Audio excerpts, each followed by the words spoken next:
இந்த டைம்ல எனக்கு ஒரு டவுட் ஒரு கேள்வி ஒன்று இருக்குண்ணா.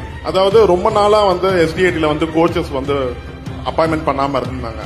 நீங்க வந்தோடனே ஒரு 150 மேல கோச்சஸ் வந்து அப்பாயின்மெண்ட் பண்ணறாங்க. இன்னைக்கு இப்ப கூட வந்துட்டு என்னோட ஸ்டூடெண்ட்ஸ்ல இருந்து எல்லாத்துக்குமே ஒரு கவர்மெண்ட் ஜாப்ல இருந்து எல்லாமே கிடைக்குது. இது எப்படி நீங்க இவ்வளவு கோச்சஸ் எப்படி வந்து தைரியமா பண்ணலாம் அப்படிங்கிற மாதிரி கொண்டு வந்தீங்க?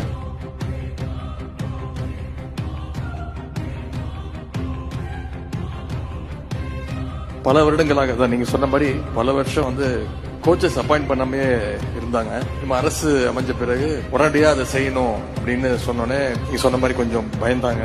ஆனா எதையுமே ஒரு வெளிப்படைத்தன்மையோட ஒரு டிரான்ஸ்பரன்சியா செஞ்சா அதுல நிச்சயம் கரெக்டா செய்யலாம் அப்படின்ற அந்த நம்பிக்கையோட எல்லாத்தையுமே வந்து ஆன்லைன் மூலமா செலக்ட் பண்ணோம். எக்ஸாமினேஷன் இருக்கட்டும், அப்ளிகேஷனா இருக்கட்டும், எல்லாமே வந்து ஆன்லைன்ல பண்ணோம். 2 வருடங்களுக்கு முன்பு கிட்டத்தட்ட 75 கோச்சஸ் வந்து அப்பாயிண்ட் பண்ணோம். டோட்டல் டிரான்ஸ்பரன்சியோட எந்த விதமான ஒரு சின்ன தப்பு நடக்காம அவங்களுக்கான அந்த அப்பாயின்மெண்ட் ஆர்டர் கொடுத்தோம். சிஎம் தான் கொடுத்தாங்க. அதன் பிறகு இந்த வருடம் மீண்டும் ஒரு 38 வேகன்சி வந்தோடனே அதுக்கான அப்பாயின்மெண்ட் ஆர்டர் அந்த இன்டர்வியூஸ்லாம் வச்சு இன்னைக்கு இந்த மேடையில் ஒரு 25 கோச்சஸ் வந்து அப்பாயின்ட் பண்றோம். இதுல என்ன ஸ்பெஷல்னா அந்த 25 பேர்ல 3 பேர் வந்து பேரா வீரர்கள். அது வந்து எங்களுக்கு இன்னும் ஒரு கூடுதல் மகிழ்ச்சி.